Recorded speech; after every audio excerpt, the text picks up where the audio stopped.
Violeta, para poder pasar también a la mesa con los periodistas Alejandro Almazán, Manuel Hernández Borboya y Temoris Greco, que nos acompañan en esta mesa de periodistas y que se estarán incorporando en unos instantes más aquí con nosotras y con nosotros.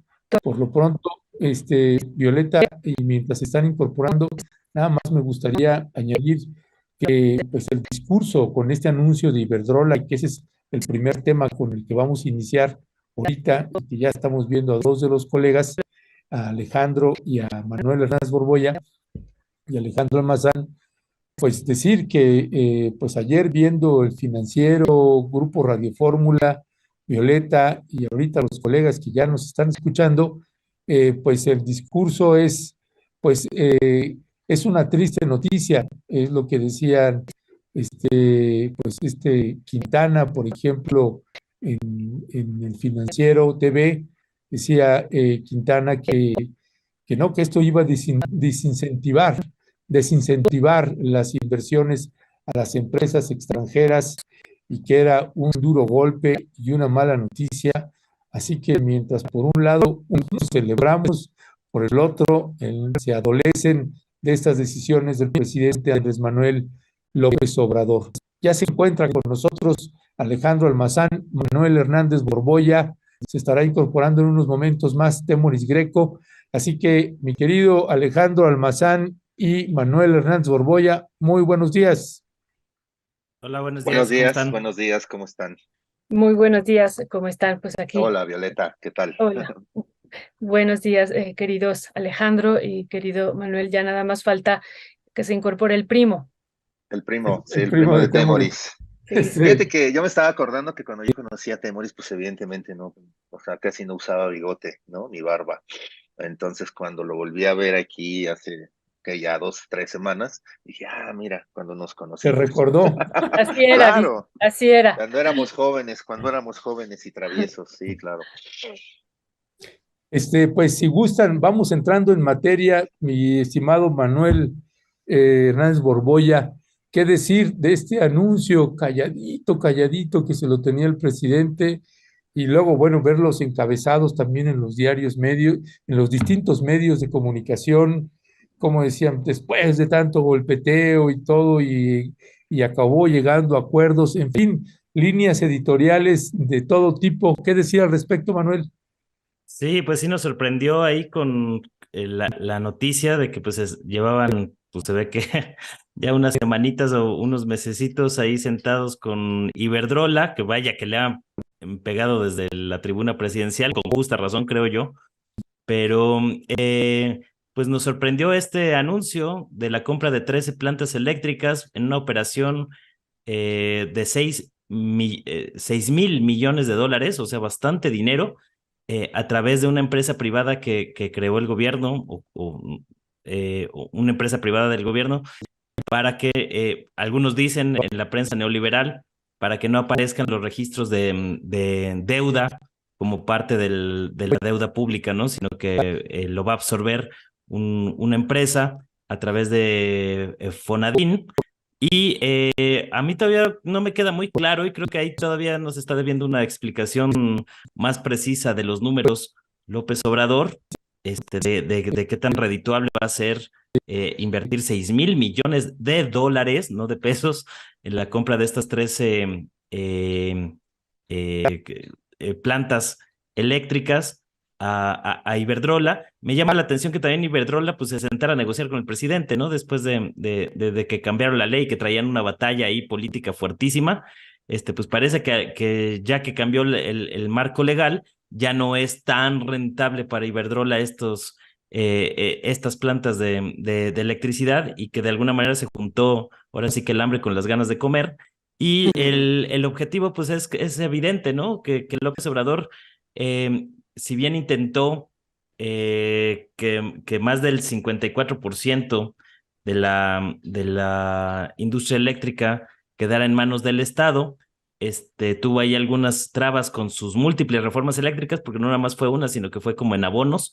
Entonces, al final quedó esa parte o o según recuerdo, a lo mejor ya hasta estoy recordando un poco mal, pero había quedado que el 54% iba a ser de la nación, ¿no? Con esto, hoy en la mañana dijo López Obrador que esperaban que el Estado fuera el responsable de más o menos el 65% de la generación de electricidad nacional a finales del sexenio.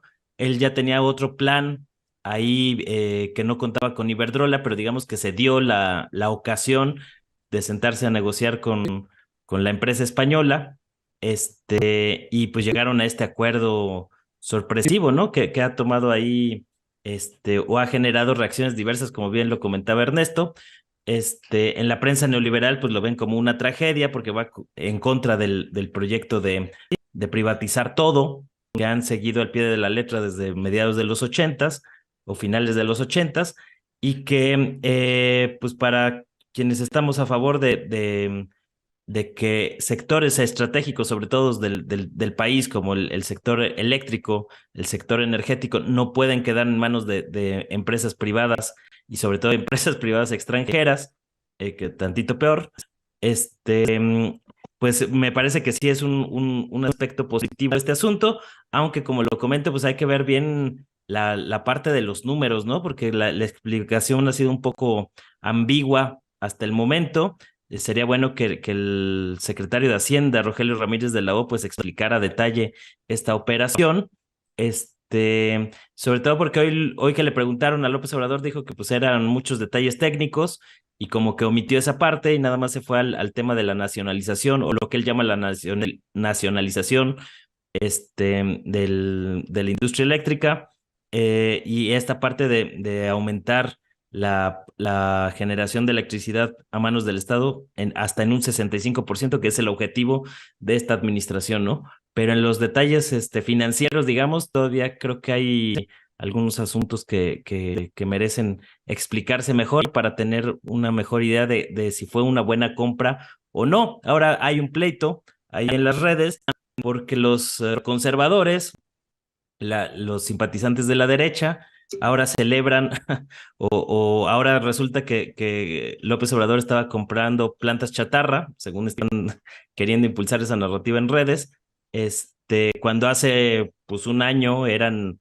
la innovación que iba a sacar a México del atraso, del abandono, de las energías sucias como el carbón y esas cosas.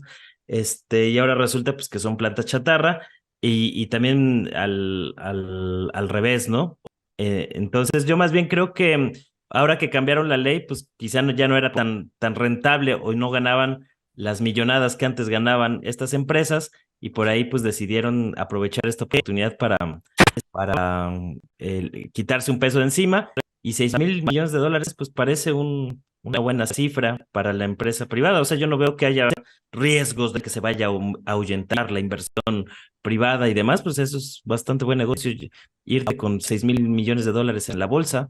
Pero pues ya ven cómo es la prensa neoliberal, que todo lo que no sean privatizaciones pues patalean, ¿no? Entonces pues me parece normal, pero sí creo que todavía nos falta un poquito de información para entender mejor este asunto. Muchas gracias, Manuel. Y ya está con nosotros Temoris. Temoris, muy, muy buenos días. Bienvenido. Gracias, Hola, gracias. hola, buen día. Buen día. Pues gracias otra vez, Manuel. Alejandro, esto que está ahorita señalando Manuel al final, de que hay una narrativa que se está creando en las redes sociales en torno a que se está comprando chatarra, y lo que decía también Ernesto, ¿no? De el posicionamiento, por ejemplo, del Financiero. Yo también estuve como muy atenta a ver qué decían, cuál era su posicionamiento. Bueno, ellos dicen que esta es pura retórica, que no hay una nacionalización y que además se compra, ¿no? En un momento con deuda. De ellos hablan de un proceso, en un momento donde las tasas de interés están altas, y bueno, toda una narrativa, y no dan ningún crédito, no hay ninguna, nada favorable, y ellos concluyen, y ya de paso la palabra para tu análisis, Alejandro. Ellos concluyen diciendo que pues realmente no es el gobierno el que está comprando las plantas, sino es Iberdrola el que decide irse del país porque no hay condiciones. ¿Cuál es tu valoración, querido Alejandro? Mira, sí, yo creo que esto o sea, esta narrativa que se está aventando a la oposición Mira, al final yo lo que ayer vi, digo que obviamente como a todos quizás nos sorprendió, pero también es esto que demuestra cómo este gran animal político que es López Obrador, ¿no? Mientras algunos están moviendo peones, él ya metió a los caballos, él ya metió a los alfiles para el jaque mate, ¿no? O sea, él ya movió a la reina, ya movió todo. Y creo que esto que hizo con lo de Iberdrola, o sea, comprar estas 13 plantas generalizadoras de energía, pues bueno, pues evidentemente es esa gran jugada de tablero de ajedrez, ¿no? En donde quizá nadie lo esperaba, a lo mejor algunos ya lo sabían que estaba operando, eso estará bueno saberlo poco a poco, ir conociendo los detalles, cómo es que López Obrador sentó a la gente de Iberdrola después de todos los pleitos que traían, ¿no? O sea, desde el principio de sexenio, bueno, pues Iberdrola siempre fue como una de las empresas a las que López Obrador trataba siempre, ¿no? La mañanera y golpeando. Entonces, bueno, a mí me gustaría conocer cómo ese teje político más bien de cómo es que se dio esta plática al final. A lo mejor tiene que ver con que, en efecto, como dice Manuel, que se reformaron algunas leyes, bueno, pues hicieron que empresas como Iberdrola pues ya no ganara tanto, ¿no? Ya no tuviera las mismas ganancias.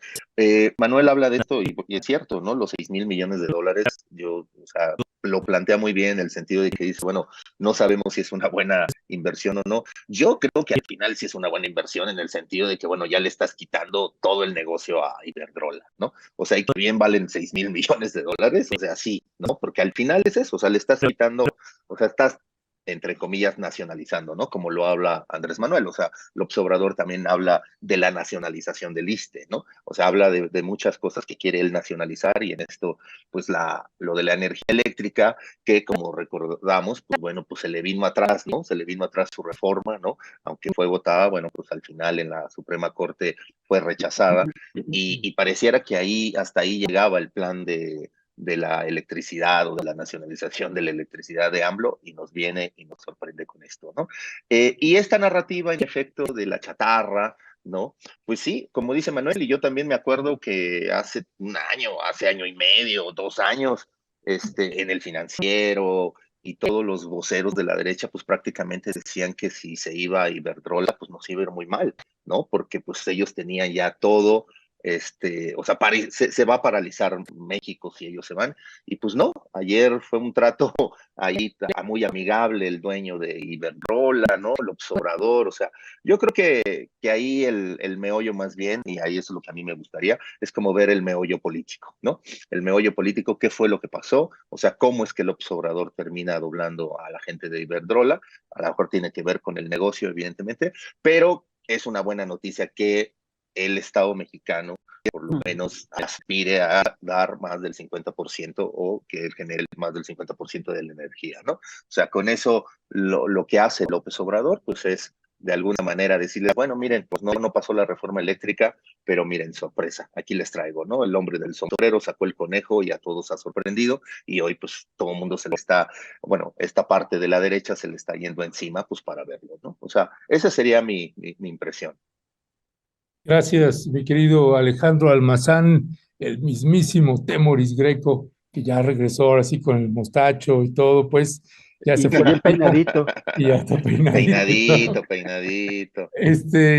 Temoris, pues sí, pues este anuncio que sorprendió a muchísimos, una estrategia del presidente calladito, no se filtró por ningún lado y de pronto está el anuncio donde Iberdrola pues vende el 80% de las plantas que tenía en el país, el 80%. Le dobló las manos finalmente al poderoso Iberdrola y estas incógnitas que también estábamos ayer platicando, Violeta y yo, de poco de el manejo de cómo se iba a pagar, que no terminábamos de tener claro, porque estás hablando 6,000 millones de dólares, No, estamos hablando de 120,000 millones de pesos. 120,000 es más que el aeropuerto del AIFA, pero vaya que sí es una decisión que pues va a beneficiar a muchísimos mexicanos y mexicanas, no solamente en el caso de que se opere, sino que además se opere bien, ¿no? Que la Comisión Federal de Electricidad pues haga su chamba, pero un anuncio en verdad importante que ayer sorprendió a propios y extraños. ¿Cuál es tu valoración al respecto? Bueno, es un tema extremadamente complejo, tiene muy muchas aristas, hay partes de la información que no solo no conocemos todavía, sino que parece que el propio presidente, pues todavía le falta porque le expliquen. Pero uno ve a algunos de los críticos. A mí me parece que hay gente que va a criticar y que va a criticar con fundamento. Pero también ves a algunos de los críticos, y por ejemplo, hay que ver la portada de hoy del diario Reforma. Ponen un artículo de opinión de un señor que se llama Jorge A. Meléndez, no es nuestro Jorge Meléndez, es otro, No. es un homónimo, Jorge A. Meléndez, que al que no presentan, que parte una nota informativa, en realidad es como, empieza como análisis, como un análisis técnico, y acaba con el señor echando pestes, pero lo colocan así en la quinta columna como si fuera, o sea, en un espacio que pocas veces ceden a la opinión. Se le han dado, por cierto, a Felipe Calderón y cosas así, pero digamos que normalmente son espacios dedicados a la información pura. Y aquí ponen esta nota donde, donde el autor se descara. Se descara utilizando un lenguaje que es propio de alguien que está muy enojado y no haciendo un análisis más o menos honesto y serio. Entonces, ellos pues la van a buscar por donde pegarle. No sabemos, no tenemos la historia completa, no la ha contado el presidente, no sabemos de dónde salió esta pelota. ¿Era efectivamente un as en la manga del presidente o fue una paloma que el presidente vio y la agarró en el camino y la bajó? O sea, vio una oportunidad. No lo sabemos, pero lo que sí sabemos es que Iberdrola es una empresa muy importante a nivel mundial, que tiene una capacidad de influir en la estrategia de largo plazo. Esto estoy viendo la transmisión. ¿Sí? Díganme. Sí, se cortó la señal. Estoy viendo aquí el en vivo y dice, se cortó. Ah, ya regresó. ¿Ya estamos? Ya, sí, ya estamos otra vez, Temoris. Ya Quieren estamos. censurar, Temoris. Perdona a la audiencia, llevamos como 3 días aquí peleándonos con Slim, porque no, tenemos 3 módems colocados en distintos lugares y ninguno de los tres, y es toda la zona. Ayer supuestamente ya quedó todo cabal y todavía vemos que hay alguna intermitencia por ahí. Adelante, Temoris. Pero la iniciativa privada siempre opera mejor las cosas, ¿no? Pues sí. Claro. Está buenísimo. El caso es que no sabemos si efectivamente, como algunos quieren creer, fue una estrategia de largo plazo destinada a presionar a Iberdrola hasta forzarla a vender, o si Iberdrola dijo, un pleito internacional de muchos años con un alto costo económico con el gobierno mexicano, que al final vamos a perder todos, o mejor nos ponemos de acuerdo, y con esa sonrisita cínica que le puso el presidente de Iberdrola al presidente, diciendo, hemos entendido cuál es la política de su gobierno, así como nos parece terrible, no estamos de acuerdo, pero ya la entendimos y vamos a plegarnos a ella, pues finalmente vender. ¿El resultado cuál es? El Estado mexicano incrementa su influencia en la generación de energía eléctrica del 40 al 55%. O sea, aumenta en más de una tercera parte y adquiere una posición dominante en el mercado de la generación de energía. Gracias a esto. Y evitamos este choque que a nadie va a funcionar con Iberdrola. Entonces, parece bien. Hace falta estos detalles, porque, por ejemplo, el presidente utiliza la palabra nacionalización y hay gente que está diciendo que no, que en realidad el dueño es Mexican Infrastructure Partners, que es la compañía que el presidente mencionó, que de alguna forma, es que son estructuras corporativas tan complicadas que necesitamos que alguien nos explique bien qué es lo que pasa ahí, pero que además nos explique sin parcialidad, sin tratar de justificar el discurso del presidente, ni tampoco, como está haciendo Reforma, de tratar de decir, no, nada es válido y no existe. Pero por lo pronto parece bien. Este aumento de control que tiene el gobierno sobre la energía del Estado mexicano, porque además una sola cosa, no es solamente el presidente quien dice que Iberdrola es una empresa saqueadora. Son los españoles quienes dicen que es una empresa saqueadora. Hay quien dice es que no podemos permitir que los españoles controlen el mercado de energía. Si Iberdrola fuera de mexicanos serían igual de saqueadores. El capital es brutal y es saqueador, no anda pensando en la bandera, anda pensando en cómo sacar ganancias. Y los españoles lo han sufrido con empresas de su propiedad, perdón, de su país, que por ejemplo, al final de la pandemia, de pronto hubo aumentos del 40, 50 y 60% en la tarifa de luz de las casas, de los hogares, de un golpe que nadie sabía cómo pagar. Y no hubo manera en que el Estado español pusiera en orden a Iberdrola. Entonces, a mí me parece que tener al Estado, aunque sea el señor con antecedentes criminales Manuel Bartlett, mejor que Iberdrola. Muchas gracias, Temoris. Sí me toca a mí, ¿verdad, Ernesto? Sí, Ahorita sí, sí me toca. Pues, si quieres, perdón, agregar algo más, Manuel, estábamos también comentando un artículo que salió publicado en el Financiero hoy, ¿no? De Enrique Quintana, y bueno, él señala en algún momento, dice, me temo que el nivel de agresión llegó a un punto intolerable y que la empresa española empezó a considerar la venta a la Comisión Federal de Electricidad. Es otro punto de vista que decimos, ¿no? No es que Iberdrola haya pues hecho esta negociación durante 2 años con el presidente, sino son ellos los que deciden irse. Ese es el posicionamiento de una parte de este artículo que les comentamos. Manuel, si quieres agregar algo y si pudiéramos también comentar algo, Manuel, sobre esto que hay de fondo, que ya también ustedes lo han señalado, hay un posicionamiento aquí político e ideológico confrontado entre el Estado y el mercado. Si pudieras comentar algo también al respecto. Sí, pues ahí ves muy claramente cuál es la línea de la prensa corporativa en México, la prensa neoliberal, que están pataleando por estos asuntos, ¿no? El Reforma titula hoy, crece el monopolio, toma CFE, Iberdrola.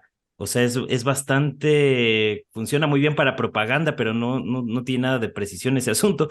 Uno, porque pues, controlar el 55% del mercado no necesariamente te hace monopolio, ¿no? Sino quién está controlando el otro 45%, o quién lo está jugando, ¿no? Que en este caso son las empresas privadas, y la otra, pues que no es una toma de Iberdrola, o sea, no es como si se hubiera expropiado Iberdrola, una cosa de estas, pero pues en Reforma, pues están pues llevándose entre las patas el prestigio que alguna vez tuvo el diario, ¿no? O sea, pese a su condición ideológica, este asunto de insistir en una cosa, en una mentira, como que AMLO se había reunido con la ahora consejera, ahora presidenta, consejera electoral, Tadei, por una foto que subió alguien ahí en redes y que la retoman, se desmiente en las mismas redes y que aún así insistan en la mentira, pues ya te habla del pues el grado de descomposición al que llegó ese diario, ¿no? O sea, que más allá de defender una bandera ideológica, pues ya están a niveles, pues para la basura, ¿no? Entonces, pues me parece que es natural. Ellos siempre han sido defensores del capital privado, esa es su función, esos son sus intereses. Entonces, pues es normal que pataleen ahorita por este asunto. A mí sí todavía no me queda claro los pormenores financieros, pero creo que comprar 13 plantas de electricidad por ese precio no suena tan mal negocio de entrada. Entonces hay que ver los detalles. Sí, cómo está este asunto de la empresa privada intermediaria a través de la cual se hizo la adquisición, pero creo que pues avanza el proyecto sí de nacionalización de la industria eléctrica por parte del gobierno de López Obrador, y que pues al menos de entrada, con algunas reservas que todavía yo pueda tener, pues suena que es una noticia positiva. gracias, gracias, Oye, y querido Manuel. nada más Oye, quería sí, nada más. permíteme nomás tantito. Le pedimos a usted como audiencia también, si nos está escuchando, si nos pueden escribir, si se está escuchando bien la transmisión o no. Nada más estamos en el monitoreo de eso. Adelante, Temoris. Sí, nada más también sobre el comentario que mencionaba Violeta que hicieron en el Financiero, que se compra cuando los intereses están, hace 8 o 9 meses, a lo sumo un año, los intereses en Estados Unidos estaban al 0%, y Ujú. aquí estaban al 4 o 5%. O sea, hay un ciclo de alzas, pero hace un año hubieran dicho, sí está muy bien que lo compren, aunque un año después iban a ser altos los intereses, y no sabemos si en un año habrán bajado otra vez. O sea, también es como bastante relativo el hacer ese señalamiento. Esos son créditos adquiridos a mucho tiempo, y si no es una tasa de interés fija, que probablemente no lo será, sino que se ajusta de acuerdo a los cambios generales en las tasas principales, pues entonces también eventualmente veremos que vuelve a caer o no. Pero es como, no me parece muy honesto ese señalamiento del financiero. Sí, sí, pues son finalmente dos ángulos ahí que se van a contraponer y que está ya más clarito. Me parece que incluso es hasta sano que haya un planteamiento tan distinto entre un lado y otro, como bien señalaba ahorita Manuel Hernández Borboya, esta parte de que ya hasta cuando les dicen, oye, esta de la foto no es la señora Tadei, pues no importa, pues es como si lo fuera. No, es verdaderamente hasta kafkiano Pero además ahí Reforma se robó la foto de Twitter sin verificar el elemento más importante de la foto, que es que si esa señora era la que una tuitera de él decía o no era. O sea, Y es que ¿qué ni clase siquiera se de, parecen, o sea, es una cosa, pero qué hijo. clase de increíble. procedimientos de verificación tienen en ese periódico? Sí, no, y otro elemento yo nada más añadiría para pasar al caso de Raúl Padilla, que es el que lo vamos a abordar ahorita, es que también no hay que olvidar quién hizo estos convenios y que le están costando tanto al país recuperar lo que nunca debió haber perdido. Porque me parece que también ese es otro dato que de pronto se pierde porque se habla de lo que nos va a costar recuperarlo. No, no solo es lo que nos va a costar recuperarlo, es gracias a quién vamos a tener que pagar pues esta decisión, esta acción de recuperar la rectoría del Estado más otras instituciones. Me parece que en los últimos días, en los últimos meses, el presidente López Obrador pues está dejando claro que va a apretar la tuerca y que pues esta oposición, particularmente la empresarial, cada vez va a estar más furibunda. Habrá que estar atentos al respecto. Por lo pronto, si les parece, pasamos al siguiente tema y pues vamos contigo, mi querido Alejandro Almazán, que eres un tema en el que lo has trabajado bastante. Ayer también abordamos el tema con algún locutor también de Radio UDG de Veracruz, este personaje, Raúl Padilla, que pues muchos lo identificamos desde distintos ángulos y todo mundo lo que más escuché con este anuncio del suicidio o presumible suicidio de Raúl Padilla, lo que más escuché es la frase luces y sombras. Sí, Qué mira, yo generoso creo es. que sí, qué generoso. No, mira, yo creo que este problema de lo judeocristiano nos hace mucho daño porque cuando alguien se muere, y sobre todo de esta manera, ¿no? De un suicidio que se da un balazo, es como los cantantes, ¿no? Se terminan legitimándose, ¿no? Y entonces toda la basura, todo lo malo que hiciste, lo quieres eclipsar con un balazo, ¿no? Y eso, pues bueno, pues hay que también analizarlo, ¿no? Yo lo que estuve viendo más bien en la prensa, lo que vi mucho y en Twitter y en redes, fue a mucha gente del mundo de la cultura, escritores, ¿no? Editoriales, y todos así como si Raúl Padilla hubiese sido esa gran persona, ¿no? Yo creo que las obras de Raúl Padilla son grandes obras, sí, por supuesto, y son del mismo tamaño de su mala sangre, ¿no? Yo creo que no se le va a poder ahora sí que rebatir a Raúl Padilla las obras que hizo. Está la red universitaria, está la nueva biblioteca pública, está el conjunto de artes escénicas, ¿no? Él organizó, qué curioso, ¿no? Él era pistolero, pero él empezó la despistolización de la organización estudiantil con la que él empezó, que fue la FEG y que luego terminó siendo la FEU, ¿no? Impulsó mucho a la ciencia, ¿no? y sobre todo, bueno, pues la FIL, ¿no? La FIL es como su gran obra. Y yo siento que, bueno, pues que ojalá que haya un perfil, todo mundo ahí hablaba de un perfil de Salvador Camarena que se publicó en El País. Me parece que se queda corto ese perfil y que además le da ahí como si sus sobadas a Enrique Alfaro, ¿no? Que ahorita hablamos de Enrique Alfaro. Pero bueno, finalmente Padilla ha tomado una decisión. Yo nunca he estado en contra del suicidio, por supuesto, ¿no? Creo que el suicidio, si lo analizamos bien y todo, pues sí tiene que ver con un rollo muy, muy de las masculinidades, pero bueno, ese es otro tema más profundo, ¿no? De una capa todavía mucho más profunda. El acto de que Padilla se haya quitado la vida por sí mismo, bueno, pues habla de también, ¿no? De un tipo que, bueno, pues no dejó que lo venciera nadie, ¿no? Él se venció a sí mismo, como le pasó a su padre, ¿no? Que también se voló la cabeza con un balazo, como le pasó a su hermano, ¿no? Es decir, o sea, de alguna manera ellos ya, o esa familia conoce el caminito, ¿no? Pareciera que, y está bien, es respetable sus decisiones, ¿no? Ahora, creo que Padilla deja un gran conflicto adentro del interior de la universidad. El rector Ricardo Villanueva es muy blandengue. Ayer ya andaba diciendo, no, pues ya hay que sentarnos a negociar con Alfaro. Alfaro, por supuesto, que quiere tener el control de la UDG. Muchas de las huestes que apoyan a Alfaro y que tienen puestos muy, muy poderosos al lado de él, pues quieren la UDG.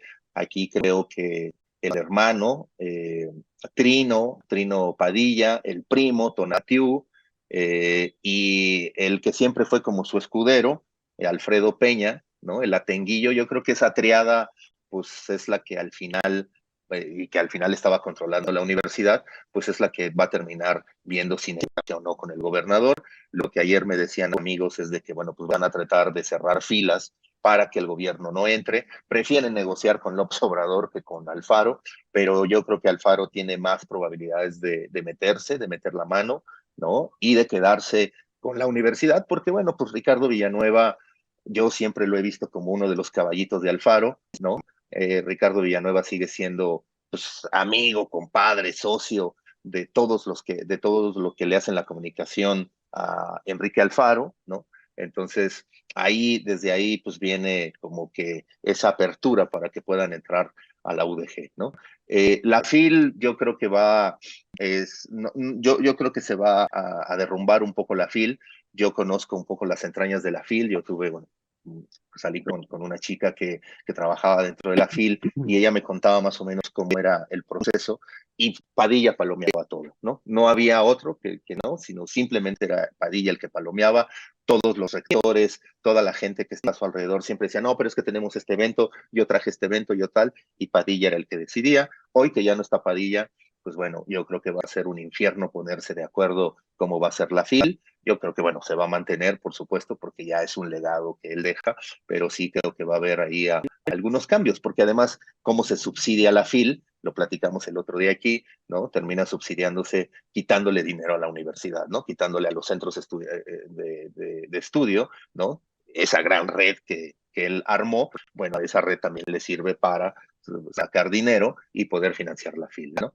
Entonces, bueno, pues Padilla, un tipo muy, muy complejo. Habrá que, la verdad, hacer un buen perfil. Yo me acuerdo haber leído uno en Reforma de Carole Simonet, o sea, bueno, ¿no? En la revista, cuando todavía estaba Enfoque, yo me acuerdo haber leído un buen perfil de Padilla. Yo creo que, bueno, habrá que alimentar todo ese perfil, ¿no? Contar, por ejemplo, cuando se peleó con Emilio González Márquez, ¿no? El ex gobernador, ¿no? De Jalisco, y cómo Emilio fue hasta la casa de Padilla, borrachísimo, ¿no? A amenazarlo de muerte, ¿no? Y quienes estuvieron en esa reunión, a mí me la contaron, yo la publiqué, bueno, otros más la publicaron también.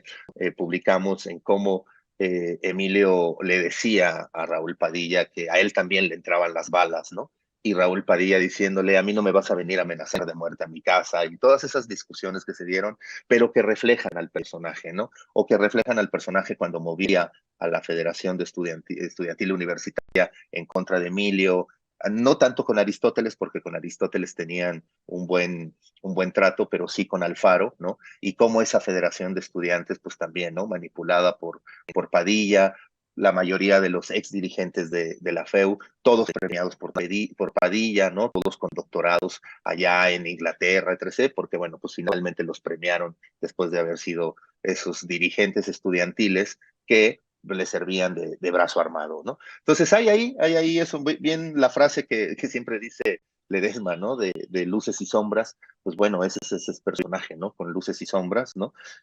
Hoy se están mencionando mucho las luces, ¿no? Que son incuestionables, ¿no? O sea, eso no hay que rebatirle a Padilla, porque finalmente, aunque hay a mí me decían o toda la vida me han dicho que un tipo mala persona no puede ser tan brillante. No, no, no, sí, por supuesto que lo puede ser. Habría que separar, evidentemente. Por eso se separa la obra, ¿no? Del autor, porque bueno, y la obra que tiene Raúl Padilla, pues sin duda es impecable, ¿no? ¿Cómo la hizo? Ahí puede ser muy cuestionable, pero finalmente mucha gente que ha tenido también en su poder muchísimo dinero en las manos no ha podido hacer este tipo de cosas, ¿no? Se lo ha terminado robando, ¿no? O sea, en la UNAM es impresionante que la UNAM no haya podido hacer una gran feria de libro teniendo todos los recursos, teniendo toda la maquinaria para poder hacer una gran feria de libro. No, la feria de minería la vimos, ¿no? O sea, cobrando stands, metiendo al INE. Digo, la FIL también, ¿no? La FIL también está llena de derechosos, ¿no? Pero bueno, pues de alguna manera no hay una comparación entre la FIL de minería y la FIL de Guadalajara, ¿no? O sea, todo mundo quiere venir a la FIL de Guadalajara, ¿no? Es como el gran evento, después de la Feria de Buenos Aires es el gran evento. Entonces, bueno, pues ahí se van a quedar esas obras, ¿no? Pero pues también yo creo que hay que empezar a contar la vida personal de Raúl Padilla, sus traiciones, ¿no? Cómo hacía política, cómo se apoderó del PRI, se apoderó del PRD, cómo eliminaba a sus adversarios. O sea, eso también es parte de Raúl Padilla, ¿no? Gracias. Gracias. No, perdón. Adelante, Violeta. Sí, ya otra vez ya me confundí, pero sí me toca, ¿verdad? Muchas Sí. gracias. Sí, gracias, Alejandro. ¿Ya vieron qué sincronía hoy? Los dos hemos estado así hablando al mismo tiempo. Perdón. Gracias, Alejandro. Manuel, esto que estaba ahorita diciendo tanto Ernesto como Alejandro, las luces y las sombras, que fue lo que salió el día lunes en la mesa de los Maxi Abogados y también con este periodista de Radio UDG. Martín se apellida, ¿verdad, Ernesto? Sí. Martín, que también incluso Ernesto le pidió que cuál era el epitafio que él tendría preparado para su muerte, y bueno, pues sí, se resaltó esta parte de las luces y las sombras. Y el día de ayer también, en esta ceremonia ya de cuerpo presente que le hicieron en la universidad, ¿no? Estuvo ahí presente el féretro, pues nuevamente los discursos salen, bueno, no solamente estas luces, más bien salen más las luces, pero algo que resaltan aquí en este homenaje que le hicieron el día de ayer es el impacto que va a haber en términos políticos, tanto en la universidad como a nivel estatal. ¿Cuál sería tu valoración de estos impactos políticos que va a haber en ambos espacios, querido Manuel, además de analizar el personaje? Bueno, yo no conozco tan a detalle como Alejandro la política en Jalisco, ni todas estas implicaciones que ya comentó muy bien. De hecho, pues yo aprendo de sus análisis sobre este asunto. Yo como conocí a Padilla, pues realmente fue como un cacique del PRD, ¿no? Era el que tenía el control del PRD en Jalisco, aliado completo de los chuchos.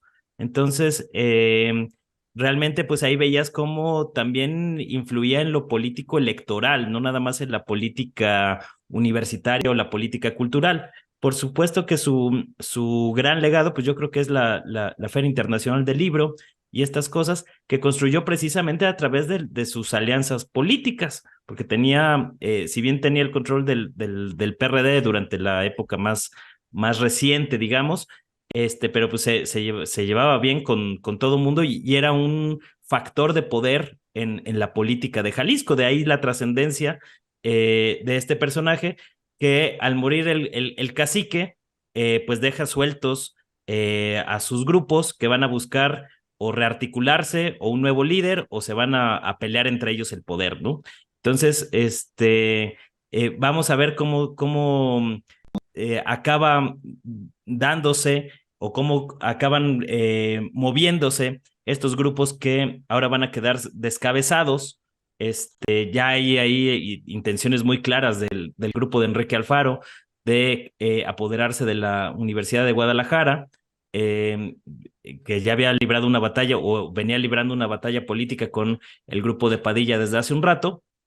Y me parece que pues, si bien es cierto es que sí, cuando mueren estos personajes hay que analizar los claroscuros de que sí hizo cosas por pues, la política cultural, sobre todo de Jalisco y del país, porque digamos la trascendencia de la Feria Internacional del Libro de Guadalajara pues es innegable, pero que de alguna manera pues todo ese legado también se construyó a base de corrupción, de saqueo, de manipulación, y que pues al final de cuentas cuando alguien termina por quitarse la vida, que es una muerte muy impactante, pues es porque en el fondo se la está pasando muy mal. Muchos se lo atribuyen a la enfermedad de cáncer que venía padeciendo desde hace mucho. Habría que ver si habría otros factores en ese malestar que estaba sintiendo Padilla, remordimientos de conciencia, cosas de este tipo, que pues ya es muy difícil de comprobar o de saber, pero que pues después de un pasado tan turbio, tan oscuro, en lo político o al menos en la vida pública, pues tampoco podríamos quitar de la ecuación ese asunto, ¿no? Entonces, pues yo creo que se van a mover muchas cosas en la política de Jalisco próximamente y que va a ser muy interesante de cómo va a impactar esto al 2024, porque a final de cuentas Jalisco es uno de los grandes graneros electorales. Si bien es cierto que Movimiento Ciudadano tiene ahí una fuerte presencia y que es posible que vayan a retener la gubernatura de Jalisco, pues puede ser también un factor ahí, sobre todo en la articulación del bloque opositor. ¿Cómo se va a mover Movimiento Ciudadano? ¿Va a apoyar a la alianza PRI-PAN-PRD? ¿Va a decidir en lo nacional? Pasa en buena medida por la muerte del cacique Padilla y cómo se van a mover sus grupos ahora que ya no tienen al líder que, como bien dice Alejandro, palomeaba todo, no solo en la Feria del Libro, sino también en otros ámbitos de la política de Jalisco, ¿no? Sí, nada más digo, decir algo. En Jalisco hay una frase que yo creo que cada vez está más desgastada, ¿no? Que decían que en Jalisco había tres poderes, ¿no? Padilla, ¿no? El poder de Padilla, el poder del cardenal, cuando estaba este tipo de Sandoval Iñiguez, ¿no? Este homofóbico terrible, ¿no? Y el gobernador.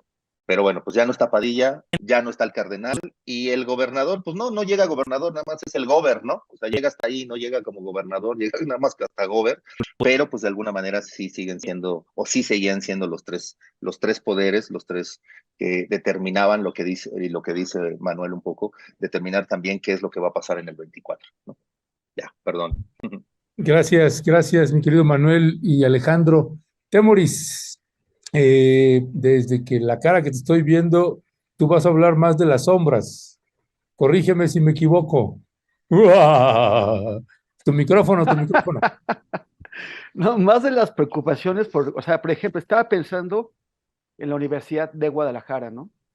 Lleva 72 años continuos de cacicazgos. Antes, los de dos hermanos, los Ramírez Ladevig, uno de ellos asesinado en el 75, pero que es la matriz política de donde salió Padilla. Ellos patrocinaron a Padilla y después su caída vino cuando Salinas, pues Salinas de Gortari, decidió hacer pues un recambio en general de los liderazgos sindicales en México. O sea, el Baester, o sea, puso al Baester en lugar de Jonquitud, puso al Romero de Champs en lugar de la Quina, lanzó a Hernández Juárez a crear la FECEBES como contrapeso de la CTM, y en el caso de la UDG, pactó para lanzar ese movimiento que llaman FEU. Yo era activista estudiantil en aquel tiempo y pensábamos que era pues una gran propuesta de renovación y sobre todo para sacar también a la Federación de Estudiantes de Guadalajara. Pero el FEU cada vez se puso más FEU también como instrumento para controlar a los estudiantes de manera corporativa. Entonces, o sea, Padilla salió del cacicazgo de los hermanos Ramírez Ladevig y creó el propio. Entonces ahora hay que preguntarnos eso, ¿será posible que pase algo en la universidad para acabar con esos cacicazgos? Trino o Tonatiuh, el hermano y el primo, no, no van a hacer la prolongación casco Padilla, y si ellos no lo hacen y se debilitan, pues no tomará Alfaro el control de la universidad. O sea, no parece que haya muchas alternativas para que la UDG pues encuentre un camino propio que ponga los intereses de la universidad y no los de grupos por delante. Y preocupa, por supuesto, también la FIL, y algo que no se menciona casi nada, se ve que, porque no lo he visto en ningún lado, o sea, parece que no importa nada del cine mexicano, pero el Festival de Cine de Guadalajara, que también creó Padilla, y el Festival de Morelia, son los dos espacios de exhibición cinematográfica no comercial, o sea, ajena a Cinépolis y a Cinemex, más importantes de México. Y sería una pena que tanto la FIL como el Festival de Guadalajara padecieran por esto. Y pues bueno, finalmente sí también ver, bueno, los que sí están huerfanitos, pues son los perredistas y lo de este otro partido membrete que creó Padilla que se llama Hagamos. Pero bueno, sobre todo es la preocupación, más que por los oscuros, porque ya Alex y Manuel ya hablaron con amplitud sobre Padilla y sus claros y sus oscuros.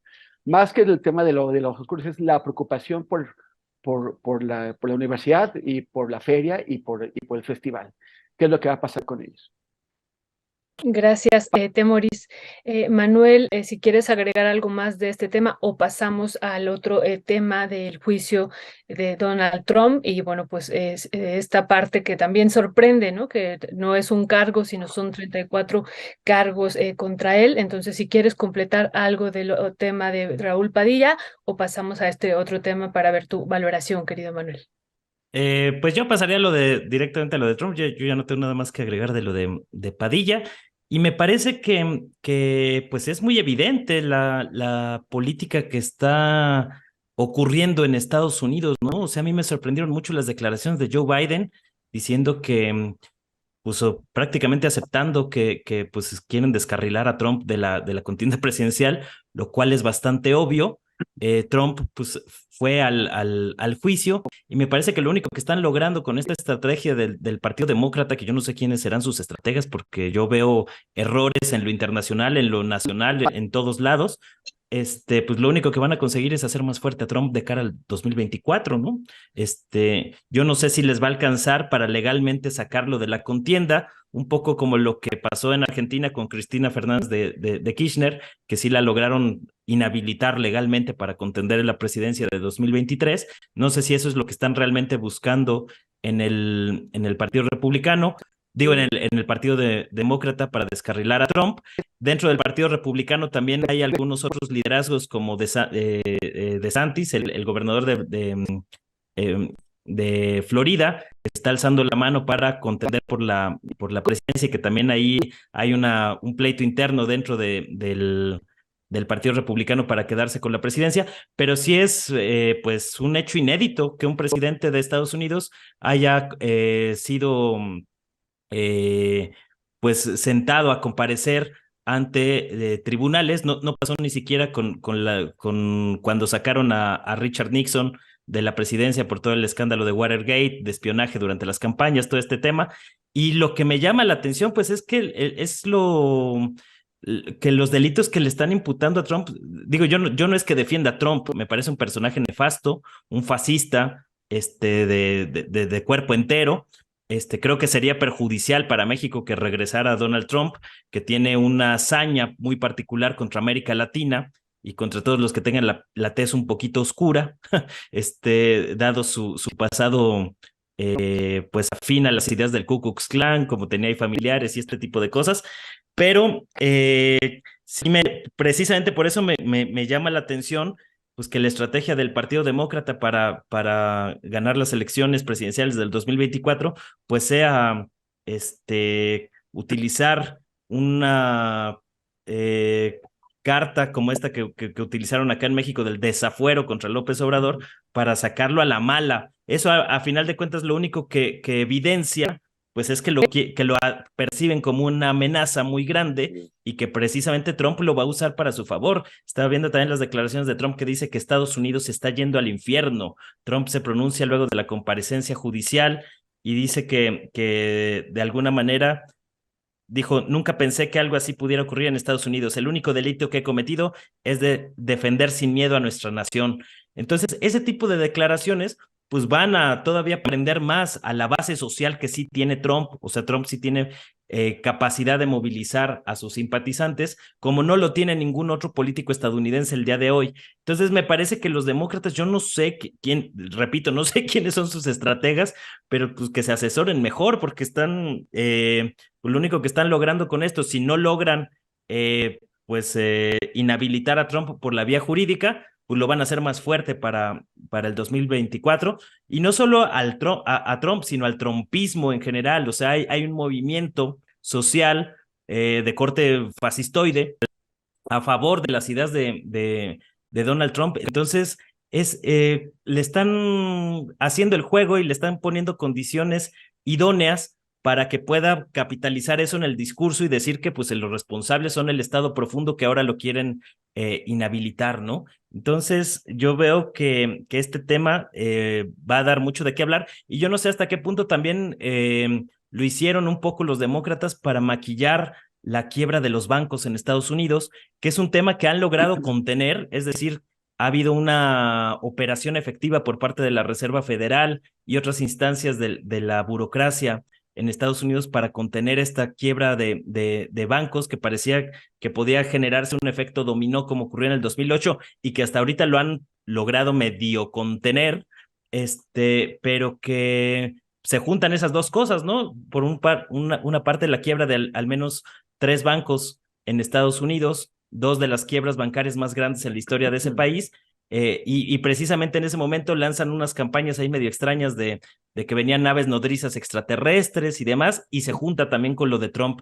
Entonces, de alguna manera, creo que es evidente que esto es parte de la contienda política para descarrilar a Trump en el 2024, y no sé si les vaya a alcanzar con esto a los demócratas para mantenerse en el poder, porque yo veo que se les viene la avalancha encima a Joe Biden con un liderazgo muy errático, tanto en su política internacional como en la política interna, la inflación. O sea, gran parte del legado de Joe Biden va a ser que acabó con la hegemonía del dólar en el mundo, ¿no? Que no es poca cosa en el sistema de poder de Estados Unidos, y creo que se les está acumulando al Partido Demócrata, están empezando a sentir el agua en el cuello, y eso pues va a traer consecuencias en lo electoral al 2024. Gracias, gracias Manuel. Bueno, sí, yo creo que la nave nodriza a quien le cayó fue Iberdrola. Pues vaya ahí. Oye, déjenme nada más antes de pasar sobre esto que está comentando ahorita Manuel, leer algunos de los comentarios de la audiencia. Dice Rosa María Duarte, por lo menos la forma de elección del suicidio, se habla de Raúl Padilla, sí tiene que ver con la masculinidad o machismo del suicidio. Hay bibliografía al respecto. Armando Vázquez, Padilla buscaba cómo obtener beneficios personales y fortalecer su poder personal en todas las decisiones que se tomaban. Por eso creaba alianzas y favorecía a ciertos políticos intelectuales. Es importante ver cómo se creaba una imagen de promotor cultural, lo cual era su luz para atemperar sus sombras en otros ámbitos, pero todo ello era con único interés obtener el beneficio personal. Isma de Simbarba, el Simbarba, sus obras fueron a costa de la universidad y los universitarios deberían de ver los sueldos precarios de los profesores que sí enseñan y los sueldos inflados de los parásitos de la pandilla Padilla. Laura Santillán, tan es así que Sheinbaum y Marcelo Ebrard ya fueron a ver a Enrique Alfaro a propósito de los poderes que quedan ahí vacíos con la muerte de Raúl Padilla. Nora Brie, no celebro su muerte, pero no la lamento. Hacer grandes obras, entrecomillado, a través de actos gangsteriles y de corrupción, no me parece loable ni replicable. De eso queremos zafarnos en este país desde hace mucho. No podrían haber no podrían haber grandes obras sin esos actos gangsteriles y de corrupción. ¿Por qué destacar esas grandes obras que tienen ese origen? Renata Bermúdez, Donat, piensen en que la estructura regional de centros universitarios es a la vez una opción, ya se me movió, una opción, bueno, ya no sé, aquí está. No se ha dicho todo, ni luces ni sombras, dice, ni sombras ni personaje, hombre en su momento que cumplió ante sí mismo en uso de sus habilidades. Estaría muy bueno que Alejandro Almazán diera una charla de masculinidad en una tertulia, dice Nick Sopena. En fin, parte de los comentarios de la audiencia sobre el tema que acabábamos de abordar, y perdón que los retomé, pero quería por lo menos tomar en consideración también a la audiencia que amablemente está participando con nosotras y nosotros. Y bueno, pues sobre este punto de Donald Trump, el juicio de Donald Trump. ¿Voy contigo, Alejandro, o voy contigo, Temoris? No Con quien ¿Contigo? quieras. Okay. Con quien quieras, pero bueno, si quieres conmigo de una vez y que cierre aquí Temoris, que sabe más, ¿no? No, sí, de verdad, el tema lo sabe más él. Yo solamente, bueno, quiero decir algunas cositas. De Padilla, creo que, o sea, hace rato decía Manuel, y con esto voy a hilar lo del Trump, de que al parecer estaba enfermo de cáncer, pero también me han dicho que no, que creo que se iban a girar órdenes de aprehensión en contra de él, ¿no? Entonces eso también, ahí está, o sea, está en el ambiente y ahí hilo las órdenes de aprehensión de Padilla con lo de Trump, ¿no? Son 34 delitos, pero yo ayer estaba viendo, me metí o sea, coincidentemente en una mesa ahí que estaban hablando en Al Jazeera, y lo que decían era de que pues como dice bien Manuel, ¿no? Le están haciendo la campaña a Trump, ¿no? O sea, y es un poco como el desafuero de López Obrador. Cuando a López Obrador lo pusieron en contra la espalda, pues lo que más quería López Obrador era una foto en la cárcel, porque eso al final le daba prácticamente la banda presidencial, ¿no? Cuando empieza lo del desafuero con López Obrador, pues, o sea, de alguna manera le están ya dando mucho apoyo para su campaña y lo mismo está pasando con Trump, ¿no? O sea, tanto que Trump estaba viendo que hasta ya se puso a vender playeras, ¿no? Con Trump y algo así como que me están persiguiendo, algo así, ¿no? O sea, pero él está ya ¿Ya te haciendo. compraste la tuya? Sí, no, pues por supuesto, ¿no? Pues imagínate, ¿no? Pues viva el trumpismo, ¿no? Y mira, lo que más asusta, pues es lo que también dice Manuel, o sea, digo, a mí no me gustaría que Trump llegara, por supuesto, creo que el gobierno mexicano con todo ha podido sortear más a los demócratas que a los republicanos, ¿no? Entonces, que de alguna manera nos llegue o que gane Trump, pues está complicado, porque además algo que decían los analistas es de que aunque él esté en un juicio, y además la primera audiencia va a ser hasta enero del 24, aunque él esté en juicio, ¿no? Y aún así, creo que si lo llegaran a condenar, algo así, de todos modos él podría ser candidato, algo así, yo no sé, o sea, no sé cómo se haga Sí, en Estados Unidos, aquí solamente si te condenan, pierdes ok, derechos políticos. ok, porque bueno, aquí en México, pues tú lo sabes, cuando tienes ya un juicio metido, sea cual sea, y aunque no haya una sentencia, pierdes tus derechos políticos, ¿no? O sea, no puedes ser candidato. Bueno, pues allá no, allá eso fue lo que entendí, que no, que como bien dice Temoris, hasta que lo condenen. Entonces, bueno, yo creo que al final este es el inicio de la campaña, el arranque de campaña de Trump, ¿no? Va bien, es decir, yo creo que los demócratas están abonando para que Trump regrese, que de verdad sí sería una muy mala noticia para nosotros los mexicanos y sobre todo para el próximo presidente también que le toque, ¿no? Porque bueno, pues Andrés Manuel López Obrador con todo, pues pudo enfrentar, ¿no? A Trump, fue el único que se le acercó cuando Trump estaba apestado, es decir, López Obrador supo de alguna manera manejar a Trump, ¿no? En algún momento, ya casi para el final, no al principio, ¿no?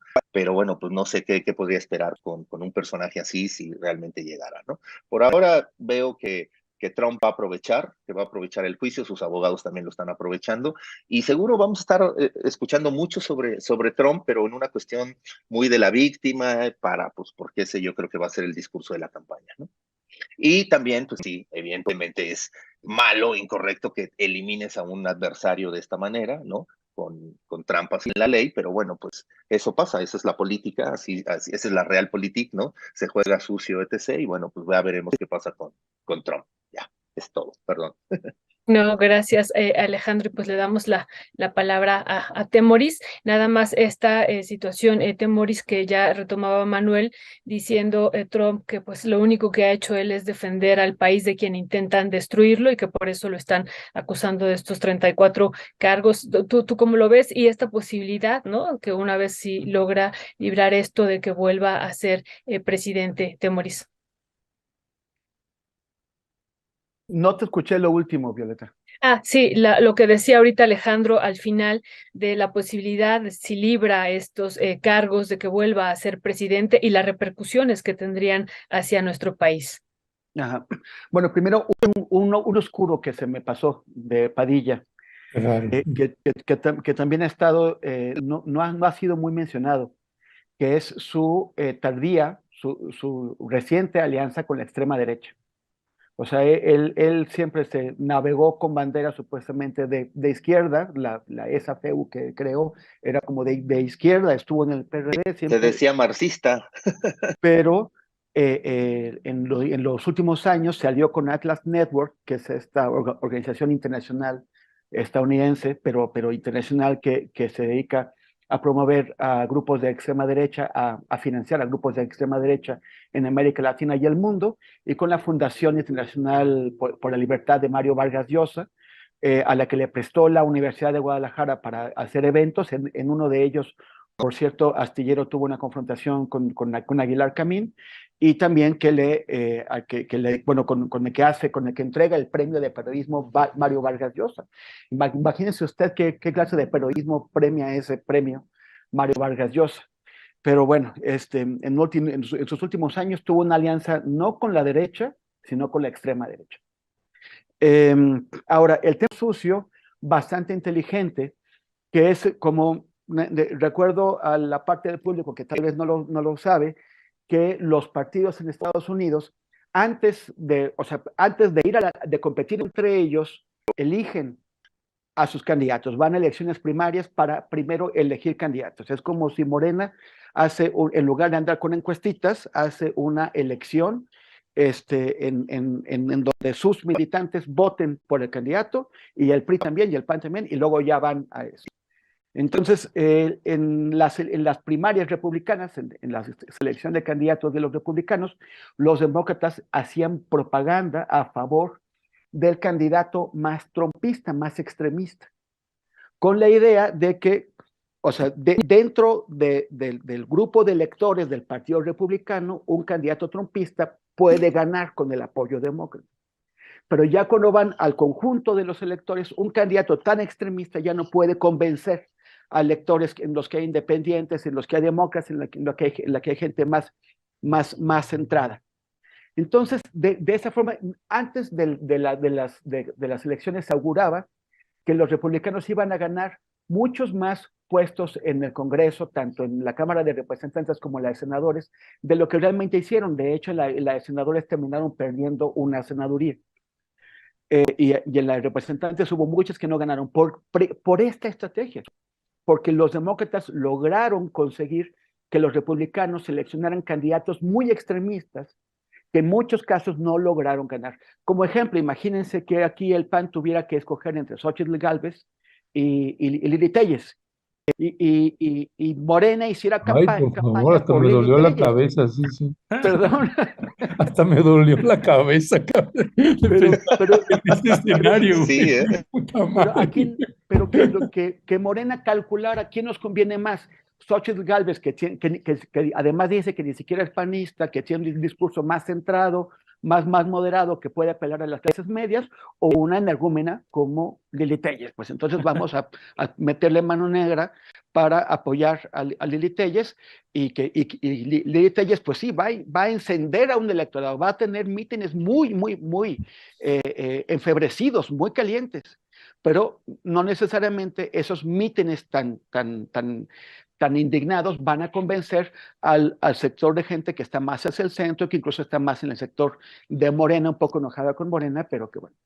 Entonces eso hicieron.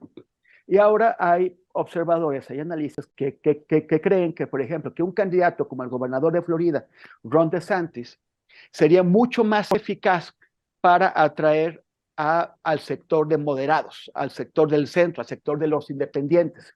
Tendría a los republicanos y tendría, entonces, que Ron DeSantis sí podría ganarle a Joe Biden.